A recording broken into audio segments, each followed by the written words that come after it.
तो last time we were like अगर single variable है, जैसे x is a variable and x has different different values, तो हमने कुछ चीजें डिफाइन की थी कि जो इनका एवरेज होगा उसको मीन बोलते हैं, and we represent it as x bar. And finally we had also defined sigma x, which is standard deviation of x, जो कि निकालने के लिए आपने क्या किया पहले कि x के सारे वैल्यूज से एक्स आई मतलब ऑल x माइनस एक्स बार, ये डिफरेंस निकाला, उसका स्क्वायर किया और उसका सम किया और डिवाइडेड बाय n, और इसका रूट लेने पे you got the standard deviation. यहाँ तक हमने पढ़ा है लास्ट क्लास में. अगर आपने इसकी क्लासेस नहीं की है, ये वाली क्लास, तो आप रिकॉर्डेड वीडियो देख सकते हो. ठीक है, तो यहाँ तक हमने कवर किया था. Now we will be covering three major concepts, three major tools, and both are मतलब all the three are based on two variables. जैसे मान लो कि दो वेरिएबल है x and y, and they both are not dependent और independent, अभी हम नहीं बोलेंगे. जैसे मान लो कि अभी दो वेरिएबल है और you get different different data for these variables for a certain time, मतलब किसी particular respect में. जैसे मान लो कि ऐसा हो सकता है कि x जो है नंबर ऑफ आवर्स या number of pages that you studies, और y जो है मार्क्स. ऐसा कुछ डेटा हो x और y for each individual student, ऐसा. या ऐसा हो कि x जो है वो मेजर करता है रेन ड्रॉप को, और y जो मेजर करता है प्रोडक्शन को for each year wise data. मतलब ऐसे समझो कि x की एक वैल्यू और y की एक वैल्यू किसी एक रिस्पेक्ट में मेजर की गई है. जैसे ये वाला जो है किसी एक स्टूडेंट के रिस्पेक्ट में मेजर किया गया है. तो every x will have a y value associated with it. ऐसी दो वैल्यूज हैं. रैंडम भी हो सकता है, जैसे मान लो कई बार लोग किसी भी दो चीजों के बीच में रिलेशन एस्टेब्लिश करना चाहते हैं, like x is computer share prices and y is oil company share prices. मतलब इसका मीन और इसका मीन, एक्स और वाई, ये दोनों आपस में ऐसे रिलेटेड नहीं है, बट वी कैन एस्टेब्लिश कि what kind of relation they carry in term of patterns. तो ऐसे करके अगर आपके पास दो वेरिएबल है, ये बात समझ में आ रही है सबको? Everyone getting my point? कुछ और एग्जांपल बताओ, किसी के पास है ऐसा दो वेरिएबल जो एक पर्टिकुलर पर्सपेक्टिव से डेवलप की गई है? तो each X will have a Y किसी पर्टिकुलर टाइम जोन पे या पर्सन स्पेसिफिक या किसी भी चीज को रिलेटेड एक वाई एक्स से एसोसिएटेड है वाई. ऐसे अगर दो वेरिएबल हैं तो फिगर्स ऐसे आ सकता है कि ऐसा हो सकता है कि एक्स अगर बढ़ रहा हो तो वाई भी बढ़े. तो I am without defining the name और without defining the variable, I am just putting the value. जैसे मान लो कि एक्स अगर 10 है and Y is like 110, X 15 है तो वाई जो है 160, एक्स 15 है तो वाई 160, एक्स 9 है तो वाई 120, एक्स 17 है तो वाई जो हो गया 210, एक्स आपका 8 है तो वाई इज 100, एक्स 12 है तो वाई इज 120. ये फिगर देख के, जैसे ऐसे कई सारे फिगर्स हो सकते हैं, ये फिगर देख के what you can say about X and Y, क्या कह सकते हो तुम लोग? Can you make it out कि कैसा दिख रहा है एक्स और Y? is x and y are मतलब are x and y related to each other in some pattern specific way? क्या दिखता है तुम्हें बताओ? Yes, so Positively they related. have a positive relation. मतलब हाँ, एक मतलब अगर x ऐसा बढ़ रहा है दिख तो रहा y. है एग्जैक्टली कि x के बढ़ने से y भी बढ़ रहा है, ऐसा कुछ दिख रहा है, या x के घटने पे y घट रहा है, ऐसा दिख रहा है. तो ये जैसे मान लो कि ये तो पांच फिगर है, छह फिगर है, ऐसे मतलब हंड्रेड्स ऑफ फिगर्स आ सकते हैं। तो इन दैट केस अगर आपको ये डिफाइन करना हो कि कितना, how much they are varying together, है ना, how much they are varying, ये अगर हमारे पास समस्या है, how much X and Y vary together, अगर ये वाली बात आती है हमारे पास कि दोनों कैसे वेरी कर रहे हैं आपस में, इनके क्या रिलेशन, तो सबसे पहले लोगों ने ऐसे सोचा कि ऐसा करते हैं कि हम, ध्यान से देखना मतलब व्हाट आई एम डूइंग, अगर हम इसका एक मीडियन वैल्यू लें, जैसे मान लो एक्स बार, और इसका भी मीडियन वैल्यू ले वाई बार, और किसी भी एक सेट ऑफ डेटा को ऐसे लें, जैसे मान लो कि लेट्स से एक्स बार जो है, मान लो कि यहाँ पे हम रख देते हैं कि एक्स बार जो है वो 15 है और वाई बार जो है 150 है। अरे चुप हो जाओ यार। एक्स बार एक्स बार जो है वो 15 है और वाई बार 150 है, ऐसा मान लो कि इधर से दिखता है। तो पहला जो सेट ऑफ डेटा है उसमें क्या दिखता है तुम्हें कि एक्स की जो वैल्यू है यहाँ पे एक्स बार से कम है, तो वाई की भी वैल्यू वाई बार से कम है, मतलब एक्स जो है अगर कम हुआ है अपने एवरेज वैल्यू से तो वाई भी कम हुआ है, बट स्केल जितना कम हुआ है वो भी डिपेंड करेगा। तो हमने एक ऐसा वेरिएबल डिसाइड किया कि हम ऐसे करेंगे कि एक्स आई माइनस एक्स बार, यानी एक्स के difference into Y I minus Y bar, Y का डिफरेंस, ये सबके लिए, जैसे वन की बजाय अभी पहले वाई की बजाय वन लिख देता हूँ, ऐसे करके है कि X two minus X bar plus करके Y two minus Y bar hello. कौन है। हाँ जी नमस्ते अंकल, एरिका है।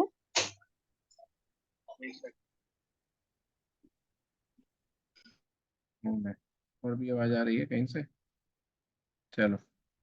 हाँ, तो ये कह रहा था कि जैसे अगर हम ये वाला 1 2 ऐसे करके मल्टीप्लाई करते जाए और उसको ऐड करें, ना इसको ऐड करें, तो व्हाट डू यू एक्सपेक्ट, क्या आना चाहिए, जैसे अगर मान लो कि x3 माइनस एक्स बार y3 माइनस वाई बार, तो इसमें क्या आता है कि अगर x इससे बड़ा है तो y भी बड़ा रहेगा, x छोटा है तो y भी छोटा रहेगा, अगर वैसा हो तभी तो सही कोरिलेशंस दिखेगा। तो इसकी वैल्यू जो है इसकी अगर मल्टीप्लाई करके डिवाइडेड बाई n कर दे, एवरेज ले ले, तो इसकी वैल्यू क्या होगी कि माइनस इन्फिनिटी से लेकर प्लस इन्फिनिटी तक लाई करेगी। अब तुम समझ पा रहे होगे कि अगर हम दोनों ही छोटा, जैसे एक्स आई और वाई आई दोनों ही छोटा है एक्स बार और वाई बार से रिस्पेक्टिवली, तो इन दोनों की वैल्यू जो है निगेटिव निगेटिव होगा, और निगेटिव निगेटिव मल्टीप्लाई होके पॉजिटिव हो जाएगा। तो यानी कि अगर एवरेज वैल्यू से एक्स की वैल्यू कम है तो एवरेज वैल्यू से वाई की वैल्यू, मतलब उसके रिस्पेक्टिव एवरेज से वाई की वैल्यू भी कम है। तो positive, large large positive value will indicate कि they are carrying positive relation among themself, मतलब एक्स की वैल्यू घटने पे वाई भी घट रही है और एक्स की वैल्यू बढ़ने पे वाई भी घट रही है। अगर यही उल्टा होता, जैसे मान लो कि एक्स एवरेज से बड़ा होता और वाई एवरेज से छोटा होता, यानी कि एक्स बड़ा हो गया तो at the same time Y छोटा भी हो रहा है, तो अगर ऐसा सिचुएशन होता ज्यादातर जगहों पे, तो वाई की वैल्यू, मतलब ये पूरे की वैल्यू जो है, ये पूरे की वैल्यू जो है वो आती तुम्हें इसका सम कर दो सर, ये पूरे की वैल्यू जो है डिवाइड बाई ये आता तुम्हारा नेगेटिव में। और अगर रैंडम है, कभी पॉजिटिव कभी नेगेटिव कभी पॉजिटिव, तो वो जीरो के अराउंड आता। तो ये जो हमने अभी कैलकुलेट किया, अ, जो जो वैल्यू हमारी मिलेगी यहाँ से, इसको हम बोलते हैं कोवेरिएंस, इसको क्या बोलते हैं, कोवेरिएंस। ये याद रहेगा तुम लोगों को, क्या कोवेरिएंस क्या है, इंडिविजुअल डिफ्लेक्शन डेटा का और उसकी मल्टीप्लीकेशन, जैसे X I minus X bar multiplied by Y I minus Y bar, मतलब वाई की एवरी वैल्यू उसके एवरेज वैल्यू से डिफरेंस, अलग अलग सेट में इन सबको हम मल्टीप्लाई करेंगे, इसको सम करेंगे और डिवाइडेड बाई एन करेंगे, इसको बोलेंगे हम कोवेरिएंस। कोवेरियंस। और इसका जो रेंज है मैंने तुम्हें बताया, इसका रेंज क्या आएगा, माइनस नेगेटिव से plus negative, sorry minus infinity से plus infinity, where and zero is in between value. अगर वैल्यू इस तरफ में लाई करती है तो यानी कि पॉजिटिव कोरिलेशन है, सॉरी कोरिलेशन नहीं बोलना है अभी, पॉजिटिवली वैरी करता है एक दूसरे के साथ, है ना। एक्स की वैल्यू बढ़ने पे वाई की वैल्यू भी बढ़ रही है। अगर निगेटिव है तो निगेटिवली कोरिलेटेड है। कोरिलेटेड यहाँ मत बोलो क्योंकि कोरिलेशन आने के बाद ही हम बोलेंगे। निगेटिव रिलेशन है उनके बीच में, जिसमें एक्स की वैल्यू घटने पे वाई की वैल्यू भी घट रही है, सॉरी एक्स की वैल्यू घटने पे वाई की वैल्यू बढ़ रही है, और उल्टा वाई की वैल्यू बढ़ने पे एक्स की वैल्यू घट रही है, या एक्स की वैल्यू बढ़ने पे वाई की वैल्यू घट रही है, उल्टा हो रहा है। तो उस केस को हम नेगेटिव कोवेरियंस बोलेंगे। और अगर वैल्यू जीरो के अराउंड आती है तो इसका मतलब कि they don't carry any such pattern wise relationship. अब इसमें तुम समझो कि मैं तुम्हें एक एग्जांपल देता हूँ कि परफेक्टली जो एक दूसरे पे रिलेटेड वैल्यू होती है, जैसे मान लो force is equal to mass into acceleration, ऐसा होता है जिसमें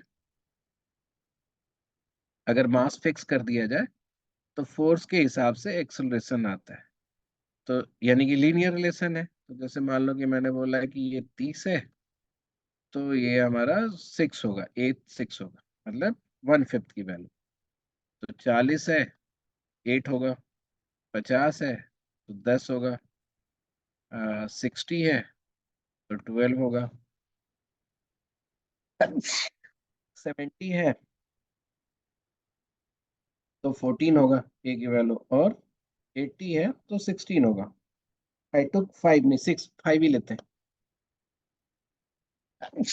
आई टुक सच डेटा जिसमें आपको दिख रहा है कि बिल्कुल पॉजिटिवली रिलेटेड है। एक्स की वैल्यू बढ़ रही है तो वाई की वैल्यू भी बढ़ रही है, और उल्टा देखोगे तो एक्स की वैल्यू घट रही है तो वाई की वैल्यू घट रही है, and they are very linear. अगर इस केस में जो हमारी इंफिनिटी है वो वैल्यू, अगर हम मतलब हम ये बोल रहे हैं ना कि इंफिनिटी पे पॉजिटिवली वैल्यू मतलब इंफिनिटी की तरफ लाई करेगा, तो यहाँ ये एग्जांपल के साथ I want to tell you that there is a limitation in this covariance का मेजर। लिमिटेशन, लिमिटेशन क्या है कि there is no definition of infinity. जैसे मान लो कि हम बोलते हैं कि परफेक्टली रिलेटेड है एक दूसरे से, तो प्लस इंफिनिटी आना चाहिए। तो इस केस में भी वैल्यू प्लस इंफिनिटी होना चाहिए, लेकिन अगर आप इसको निकालोगे तो क्या देखोगे कि ये मान लो अगर x है, ये मान लो अगर y है, तो इसका एवरेज 50 और इसका एवरेज 10। तो पहले वाले केस में क्या होगा, -20 इंटू -4, ये plus -10 into -2, plus 0 into 0, plus 10 into 2, plus 20 into 4, ऐसा आएगा। डिवाइडेड बाई क्या आएगा आपका 5, 5 डेटा है। तो आपने देखा कि यहाँ से आपका हो गया 80 + 20, 100, और 100 इधर भी, तो 200/5। तो value that you got is just 40। अब यहाँ पे जो कोवेरियंस की वैल्यू आई वो 40 है। कोवेरियंस की जो वैल्यू आई वो 40 है। और हमने बताया कि कोवेरियंस का जो रेंज है वो होता है -इन्फिनिटी से +इन्फिनिटी तक, where zero denotes very least relation और pattern between X and Y. तो जो प्लस इन्फिनिटी है वो आपको पॉजिटिव रिलेशन को रिप्रेजेंट करना चाहिए, और यहाँ पे जो परफेक्टली पॉजिटिव रिलेशन है, लीनियर रिलेशन है, that the value of covariance that I am getting is 40 only, which is close to zero. अगर अगर ऐसे देखा जाए तो 40 के कोवेरियंस पे अगर किसी को वैल्यू को बताओ कि इसका कोवेरियंस केवल 40 आया है, तो ये ऐसा सोच सकता है कि इनके बीच में तो कोई रिलेशन नहीं है, बट तुम क्या यहाँ देख रहे हो, ये तो बहुत ही परफेक्टली ये है, रिलेटेड है टू फ्रॉम ईच अदर। तो कोवेरियंस के साथ लिमिटेशंस या कैविट यही है कि डेटा के रेंज के हिसाब से इन्फिनिटी डिसाइड होता है।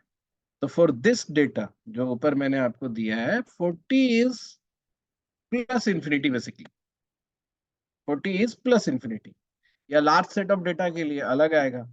तो कोवेरियंस जो है, जो मेजर करता है, जिसमें जो मेजरमेंट का जो टूल है वो क्या है, टूल नहीं, जो मतलब फॉर्मूला है वो क्या है, कि हम सारे इंडिविजुअल एक्स एंड वाई के मतलब वेरिएशन को या डेविएशन को मल्टीप्लाई करके उसको सम करते हैं, और नंबर ऑफ ऑब्जर्वेशन से उसको मल्टीप्लाई करते हैं, डिवाइड करते हैं, सॉरी। तो we get the covariance, and the range is this, minus infinity to plus infinity. But there is a big problem with this range, कि हम कब किसी वैल्यू को नेगेटिव के, सॉरी, इंफिनिटी के क्लोज माने या जीरो के क्लोज माने। कोई दूसरा सेट ऑफ डेटा देंगे तो उसमें अगर कोवेरियंस जो है 500 भी आ गया तो होगा कि जीरो के नजदीक है। तो इस लिमिटेशन को फिल करने के लिए, इस लिमिटेशन को फिल करने के लिए क्या किया साइंटिस्ट लोगों ने, स्टैटिस्टिशियन ने, सिर्फ ध्यान रखना, तुमने ये, तुम्हें यही पूछेगा कि इन्होंने क्या किया कि जो कोवेरियंस की वैल्यू आई थी हमारे पास, जो कोवेरियंस की वैल्यू आई थी, which was summation of individual variation का multiplication Y I minus Y bar divided by N, ये जो कोवेरियंस की वैल्यू आई थी, इसको डिवाइड कर दिया दोनों के इंडिविजुअल स्टैंडर्ड डेविएशन से, दोनों के इंडिविजुअल स्टैंडर्ड डेविएशन से, यानी कि sigma X divide by sigma Y, और इसको ऐसे करोगे तो सिग्मा एक्स इंटू सिग्मा। तो और ये जो डेटा आया, इसको नाम दिया गया कोरिलेशन। तो अगर आप फॉर्मूला देखोगे कोरिलेशन का, तो वो ऐसा नहीं दिखेगा, बिकॉज जब हम इसको इस तरह से रख के फिल करते हैं तो कट फट के कुछ और आ जाएगा। तो formula is different, but the real value that we get is this only. तो अगर तुमसे कोई पूछता है कि how to reach to the correlation value from covariance, तो आप ऐसे करोगे। एक सेकंड जरा सा होल्ड करना। How different scientist contributed to the development of tools और सब्जेक्ट, उसी फ्लो को हम लोग फॉलो कर रहे हैं। तो मैंने जब जैसे बताया कि तुम्हें, कि जब तुम एग्जैक्ट कोरिलेशन का फॉर्मूला देखोगे तो you will not find this formula, but the formula that you will find, वो इसी का वो फॉर्म्ड है, मतलब सिंप्लीफाइड फॉर्म्ड है। इसका सिंप्लीफाइड फॉर्म करें मतलब क्या हुआ कि जैसे अगर हम यहाँ पे ऐसे रखें sigma X I minus X bar Y I minus Y bar divided by N, और फिर हमने इसका रखना है जैसे root under sigma X I minus X bar का square divided by N into, ये स्टैंडर्ड डेविएशन का फॉर्मूला है। तो जब आप इसको सिंप्लीफाई करोगे तो you get the same formula जो किताबों में लिखा हुआ होता है। तो वो जो फॉर्मूला आया कोरिलेशन का, वो यहीं से आया। So that's what you need to understand कि covariance when divided by standard deviations of both the variable, so it will give you correlation. अब correlation बनने से क्या फायदा हो, ये पॉइंट आता है कि what are the advantages that we get by this। तो सबसे पहले जो इसकी लिमिट है, जो इसकी लिमिट है, जो वैल्यू की लिमिट है, वो श्रिंक हो जाती है। ये हो जाती है -1 टू +1। अगेन तुम देखो क्या हुआ, क्या कि माइनस इंफिनिटी जो है वो रिप्लेस हो गया -1 से, और प्लस इंफिनिटी रिप्लेस हो गया +1 से। तो now where infinity we were not sure about the number infinity कि हम किसको इंफिनिटी में काउंट करें। Now we are very sure about कि +1 आएगा तो लीनियर है, और -1 आएगा तब भी लीनियर है।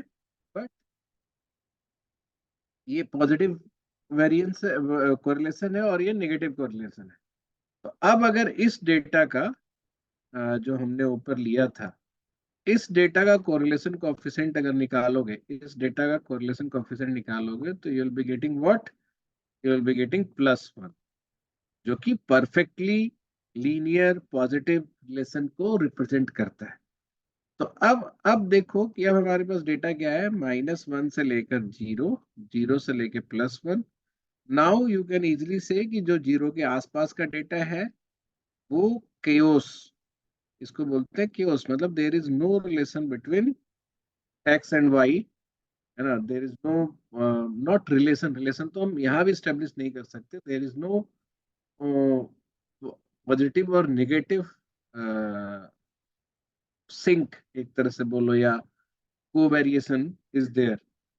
प्लस फिर 0 to 1 के बीच में अगर है, अगर यहाँ तक की वैल्यू है, तो हम इसको बोलते हैं positively correlated, positively correlated, correlated. जैसे जैसे 1 के क्लोज जाता जाएगा तो ज्यादा स्ट्रॉन्ग कोरिलेशन होगा, और यहाँ पे नेगेटिवली कोरिलेटेड, ठीक है। और जैसे जैसे -1 की तरफ जाएगा तो अब कई बार बहुत फेमस क्वेश्चन होता है कि जैसे मान लो कि अगर हम डेटा सेट ऐसे देते हैं, ये हमारा y है और ये x है, and data are like this, ये है, ये है, ये है, ये है, ये है, ऐसे करके डेटा है। तो इसकी कोरिलेशन कोएफिशिएंट कैसी आएगी बताओ तो जरा सा। इसकी कोरिलेशन कोएफिशिएंट कैसी आएगी? पॉजिटिव। यस। तो ये 0 to 1 के बीच की वैल्यू होगी।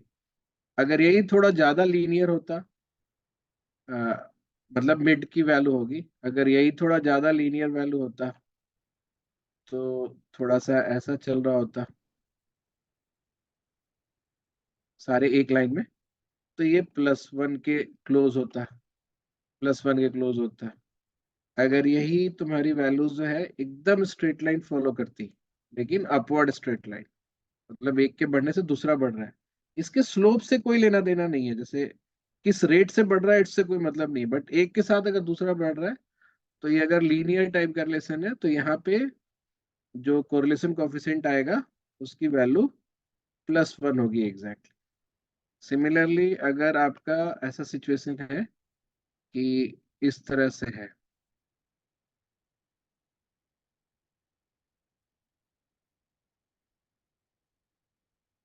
ऐसे सिचुएशन में क्या होगा बताओ, यहाँ पे कोरिलेशन कोएफिशिएंट क्या होगा?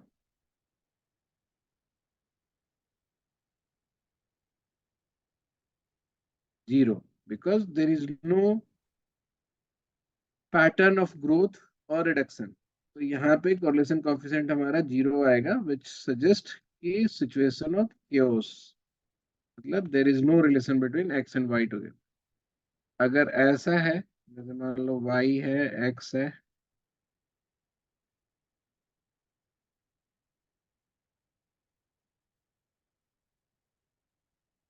ऐसा अगर डेटा है तब कैसा होगा? देखो x के बढ़ने पे y की वैल्यू घट रही है ना। तो इस केस में क्या हुआ, माइनस वैल्यू है, जिसमें -∞ से 0 के बीच की वैल्यू होगी। जैसे जैसे, सॉरी, -1 से 0 के बीच की वैल्यू होगी। जैसे जैसे हम 1 के क्लोज जाते जाएंगे, वो थोड़ी सी स्ट्रेट होती जाएगी, मतलब लीनियर होती जाएगी। तो ऐसा ऐसा ऐसा अगर है तो ये -1 के बिल्कुल क्लोज है। और बिल्कुल अगर आपके पास ऐसा है कि एकदम स्ट्रेट लाइन फॉलो कर रहा है, इस केस में the correlation coefficient would be -1। तो फायदा क्या हुआ आपको, कोवेरिएंस से कोरिलेशन कोएफिशिएंट पे मूव करने से फायदा क्या हुआ कि इसकी रेंज जो है वो श्रिंक हो गई एंड वेल डिफाइंड हो गई, ठीक है। अब इसी के डिफरेंट डिफरेंट वेरिएशंस हम पढ़ते हैं, कई बार टाइम बेस्ड या रैंक कोरिलेशन पढ़ते हैं, तो वो इसी का क्या बोलते हैं उसको, डिराइव्ड वर्जन है। तो जब हम रैंक कोफिशिएंट निकालते हैं तो ये जो फॉर्मूला बनेगा आपका कोरिलेशन का, वो थोड़ा और सिंप्लीफाई हो जाता है, बट एवरीवेयर इसको कोरिलेशन इज दिस ओनली। इसमें आप कोरिलेशन कोफिशिएंट R² इसको बोलते हैं, R² की वैल्यू से यू टेंड्स टू आइडेंटिफाई कि दो वेरिएबल में किस तरह का रिलेशन है। अब एक बार रिलेशन टाइप समझ में आ गया, and you now got to know that there is a positive correlation between x and y, ऐसा आपको पता चला। ऐसा आपको पता चला, तो आप क्या करोगे?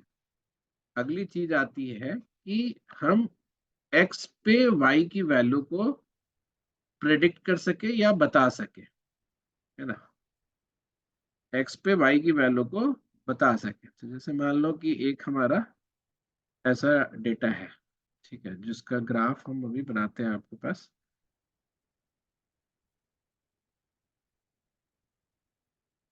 ये आपका वाई एक्सिस हुआ और ये एक्स एक्सिस हुआ।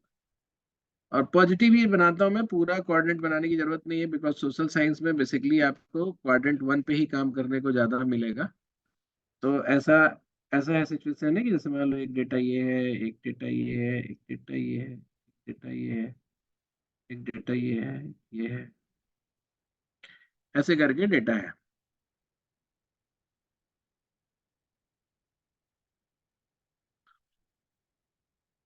तो अब एक्स और वाई को रिप्रेजेंट करने के लिए अगर हमें एक लाइन चाहिए कि this line represent X and Y together, तो जैसे मान लो कि वो लाइन ऐसा भी तुम ड्रॉ कर सकते थे, कोई ऐसा भी ड्रॉ कर सकता था, कोई ऐसा भी ड्रॉ कर सकता था, कोई सोचता कि नहीं ये वाला लाइन बेस्ट है। तो out of all these lines, है ना, all these lines, which one is best, which line is best. अब यहाँ पे कंसेप्ट है जो एग्जाम में तुम्हें पूछता है, जो जनरली, कि best line which represent X Y का relation, how to identify it. तो हम क्या करते हैं, पहले कोई एक रैंडम लाइन ले लेता हूँ, फिर उसके बाद तुम्हें बताता हूँ कि क्या होता है। जैसे हमने ले लिया, जैसे ऐसा 4 ही 5 डेटा ले रहा हूँ मैं, ऐसा, और मैंने कोई भी एक रैंडम लाइन ले लिया, ऐसा ये ले लिया। मैंने एक रैंडम लाइन ले लिया ये। अब ये एक लाइन है जो इनफाइनाइट, ऐसे कई सारे लाइन के बीच में ये एक लाइन है। तो इसका जो ये डिफरेंस होता है, जो एरर होता है, जैसे y की वैल्यू जो है यहाँ होनी चाहिए थी बट ऊपर चला गया, इस केस में y की वैल्यू वहीं पे है। इस केस में y की वैल्यू जो है वो यहाँ होनी चाहिए लेकिन नीचे चला गया।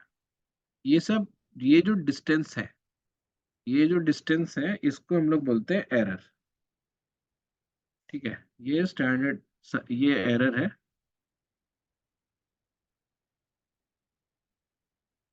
अब इस लाइन के लिए ये एरर है, कोई और लाइन ड्रॉ करते हैं तो कुछ और एरर, और एरर्स होते हैं, डिफरेंट डिफरेंट एरर्स होते हैं। तो मान लो कि इस सब एरर का स्क्वायर, जैसे मान लो यहाँ पे तो नेगेटिव वैल्यू है, यहाँ पॉजिटिव वैल्यू है, तो एरर का सम नहीं, सारे एरर के सम, एरर का स्क्वायर। तो sum of square errors, square errors, ये डिफाइन करते हैं हम लोग कि sum of all square error, sum of all square error, S S E. ये हम इस लाइन के लिए भी कैलकुलेट करेंगे, जैसे 1 2 3 4 सबके लिए कैलकुलेट करेंगे। और जो लीस्ट होगा जिस लाइन के लिए, यहाँ पे ध्यान से मैं लिख दे रहा हूं, इसको ध्यान रखना, the line which will have least sum of all square errors,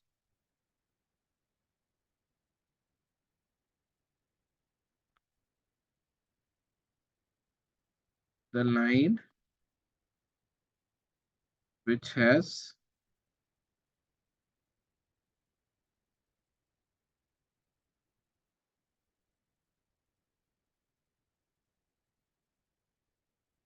which has least SSE, least SSC, sum of all square error, is best line। Best word bar bar use करते हैं हम स्टैटिस्टिक में, इसलिए यहाँ पे मैं best कर रहा हूँ। Best line to represent X and Y relationship. ठीक है, और टाइम के रिस्पेक्ट में अगर हम बात बोलते हैं तो उसको रिग्रेशन लाइन भी बोलते हैं। तो रिग्रेशन लाइन तुम समझ गए। अब बात आती है कि ऐसा तो हम सारे लाइंस ड्रॉ करके, ऐसे तो इनफाइनाइट लाइंस बनेंगे, सबको ड्रॉ करके आप ये नहीं निकालोगे ना सबका एरर निकाल के, उसके बाद ये स्टेब्लिश नहीं करोगे कि which line is your best line.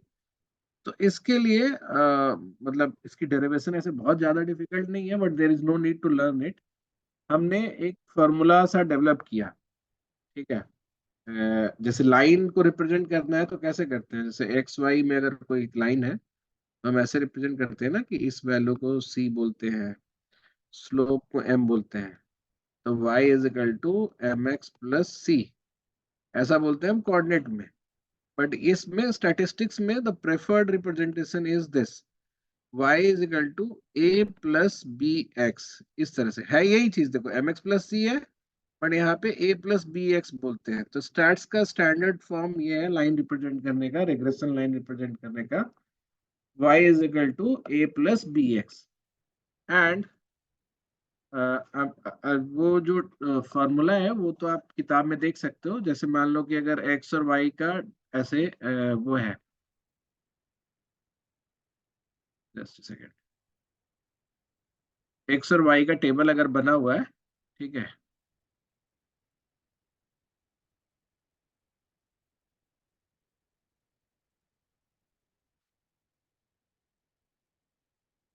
जैसे मान लो कि यहाँ पे एक्स और वाई दोनों का टेबल बना हुआ है,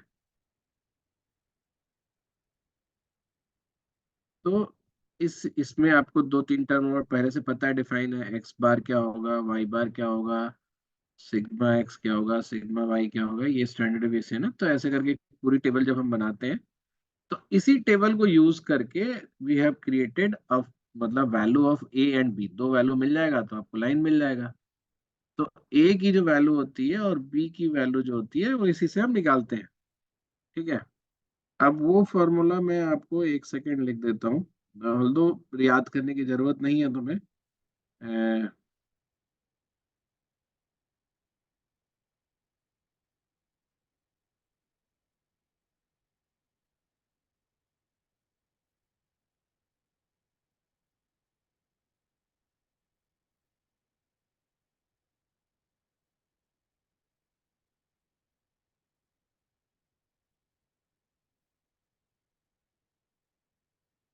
रिग्रेशन लाइंस, इसको रिग्रेशन कोफिशिएंट भी बोलते हैं, ठीक है।